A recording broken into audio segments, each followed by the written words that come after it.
houseplant friends, welcome back to my YouTube channel. Today I'm going to tell you about the 5 easiest blooming Hoya that I know of. Now, if I can get these Hoya to bloom, so can you. So you should be able to do this, pretty easily if I can do it, is what I'm trying to say. Before I get into all these Hoya, please make sure you hit like and subscribe. Maybe you've been binge watching my videos and you just forgot to hit that subscribe button. Welcome to the community. Also, I have YouTube memberships, which you can check out at the link in the description. So the number one Hoya we are going to be starting out with is the Hoya multiflora. This is by far the Hoya that I have had the easiest time getting to flower. This Hoya is a really easy bloomer. As you can tell right now, it's actually got 2 different blooms on, and it is currently leaking sap everywhere, silly guy. This dude is so great. I love it a lot. So how you're supposed to be able to get Hoya to bloom, which I have made a video on this, but they say if you stress out your Hoya, they'll bloom. I keep my Hoya in the sun, so they're constantly getting really sun stressed.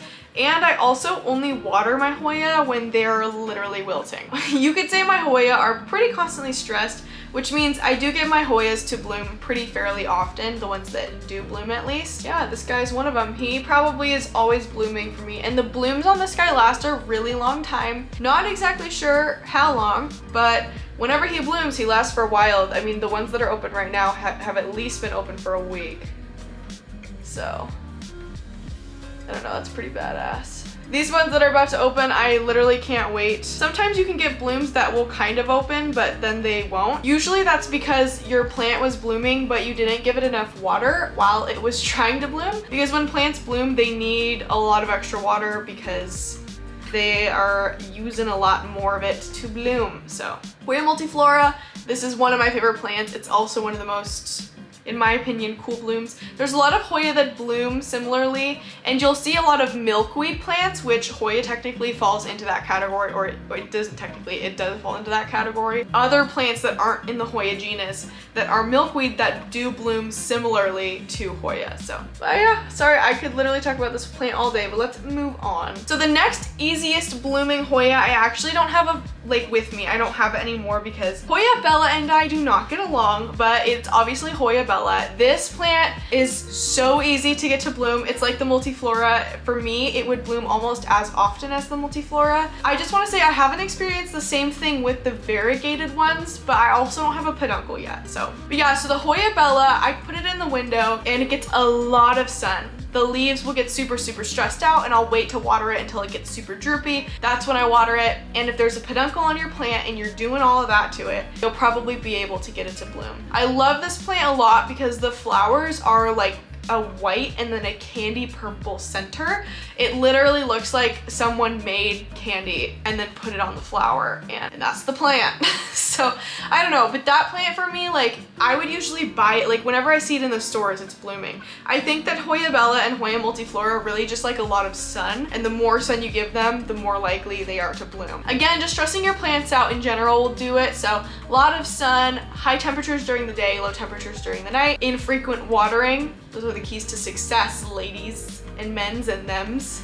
So my next most frequent bloomer, I actually also don't have anymore because it was so smelly, and that is gonna be the Hoya species Affinity Burtonii, and I actually just sold mine. So I had 3 at one point, and then I got rid of one thinking that would be enough to get rid of the smell when it blooms, because it's always blooming. Like Hoya species Affinity Burtonii is like the multiflora. It is blooming if you have a peduncle, and it smells literally like sour cheese or a sour cheesecake or like urine. It's really gross. I do not love the smell, and a lot of flowers have gross smells because they attract gross bugs like flies to come and help pollinate them. But for me, it was a literal deal breaker. I couldn't deal with it, and so I finally just sold my last species Affinity Burtonii that I've had for over a year, literally over a year, just this last weekend. It was just too much for me to handle. That plant bloomed you literally could look at it and that's enough to make it bloom. If you're wanting a Hoya that blooms all the time, and the blooms on that plant are really beautiful, they're fuzzy too, you know, species Affinity Burtonii, and hey, maybe some of you guys like the smell. I, for one though,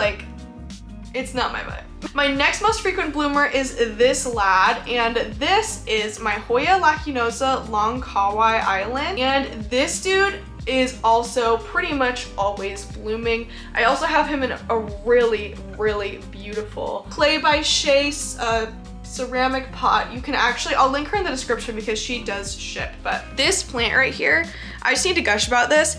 I bought this, I'm pretty sure in Salt Lake City in November on my last trip out there because it was so funky looking. It is one of the most beautiful lacunosa because it has so many, it has like some leaves that literally look like a Hoya croniana and then some that literally look like a lacunosa, but this plant is a lot thicker and its sun stress is a lot more different than just a normal lacunosa as well. And it can even be speckled, like mine is super duper splotchy in some places, like this little leaf right here. So I don't know, I love this plant and he was actually just watered. He was super duper dry. And this plant has 2 peduncles. One of them is right here. This dude, and he has another one somewhere. Oh, it's right there. It's our other peduncle. It looks like our older one too. But yeah, I love this plant and the blooms on this one smell like lilac. So this is a really pleasant smelling flower. And this one probably blooms for me every 2 to 3 weeks and it happens a lot. Like you can usually tell from how, oh, did I just find a 3rd peduncle too? Is that really a 3rd? Yeah, 3. Okay, so literally 1 peduncle here, another right here, this guy, and then over here we got this guy. Now this is my oldest peduncle. You can tell because of how long it is. It's produced like a ton of flowers. This is just, I don't know, I really preach about this plant and I take cuttings as often as I can. Oh my gosh, this one's literally, yeah, okay, so here. So I accidentally knocked one off, but I don't know if you'll be able to tell, but this one is literally budding. So this one is currently working on flowers as we speak.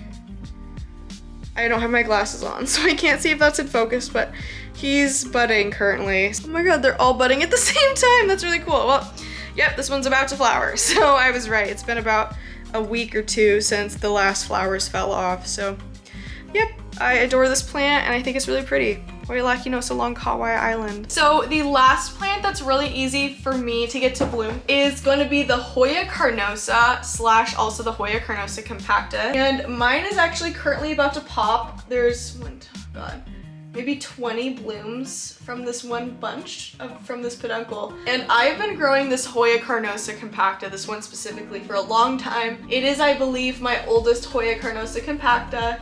And oh my gosh, I mean, it's been at least a year. He's grown so long. He's got this beautiful peduncle set, which we're gonna see flower here super soon, like literally probably later this week. Hopefully it doesn't happen while I'm out of town because that would be terrible. I've always wanted to know what that's gonna smell like. Also, when I was working at a nursery, we had a Hoya carnosa, just like green one, and that thing had like 30 peduncles and it was always blooming. Hoya carnosas seem to be really easy to get to bloom once they have a peduncle, but it also seems to take them a little bit longer to produce a peduncle than the other plants. Like I would say out of all the plants on this list, that's the hardest one for me to get to bloom because number one, that's the first time it's happened, but the one at the nursery I worked at would be in bloom. It would be kind of like a few and far between situation where sometimes we would get a really, really, really big bloom and other times it would be like, are you dead?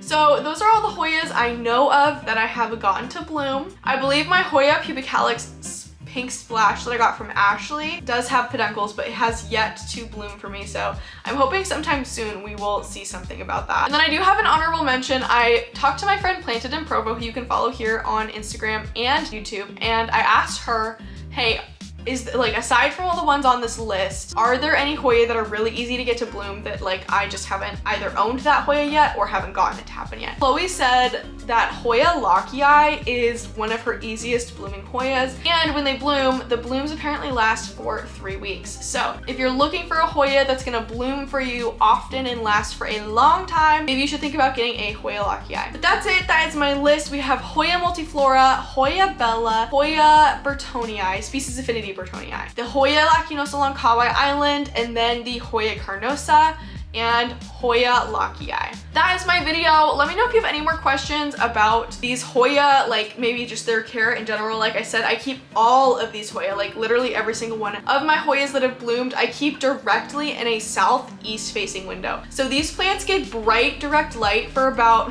like 5 hours a day, like really, really bright hot light. And it's been really hot here lately, which is probably why my Hoya are blooming so much. They've been getting more higher temperatures than they're used to, hotter light, and then cooler temperatures at night, obviously, because the sun isn't as hot at night because it's gone. That's a stupid thing to say, but anyways, yeah, that's like my care for them. I keep them all mostly in either ceramic pots or jars. I really like keeping my plants in jars. I like to see the roots. I think it's cute. And I like to keep my Hoyas and just my plants in general that are on display and not in a terrarium, like in a cute pot. Because I don't know, I just think it's cute. So humidifier's out of water. I have no more distilled water. I'm gonna have to go buy some. But yeah, so I keep them all in like not terracotta and not nursery pots. They're always stressed out because either it's too hot, it's too cold, they're thirsty for water, or I've just fertilized them. So, and I fertilize all my plants with liquid earth, which you can get yourself at liquidearth.com. Make sure you check out with promo code plantme_25. It'll get you 25% off your entire order. And if your order totals $100, obviously, that's an entire $25 off your order. That's a lot of money off. If you want to use my code, it also helps my channel out a lot. Make sure Liquid Earth, try it out. It is like my favorite fertilizer ever. So, and that's also family owned. It's sustainable. It's amazing. Lots of nitrogen in there for your plants to grow green, strong leaves. Liquid Earth, code plantme_25. Make sure you use it. It's awesome sauce. And I have the bottle right here. Literally, Liquid Earth. Freaking love it. That is all for this video. Thank you guys so much for watching. Please make sure you like, subscribe, and tweet me at plantmeashley. Follow me on Instagram, TikTok, and Twitter at plantmeashley. Join our subreddit r/plantmememes, and go check out my husband on stream, twitch.tv/toppy22. If you have Amazon Prime, you also have a free Twitch sub that you can give out to whoever you want. If you want to support my channel and my husband's channel just a little bit more, go throw him a Twitch Prime sub. It's pretty cool, and it's completely free for you to do. Thank you so much for the extra channel support. To All the Green Places, Carissa, Lawrence, and Botanicas, and I will just have to see you guys in the next houseplant section. Goodbye!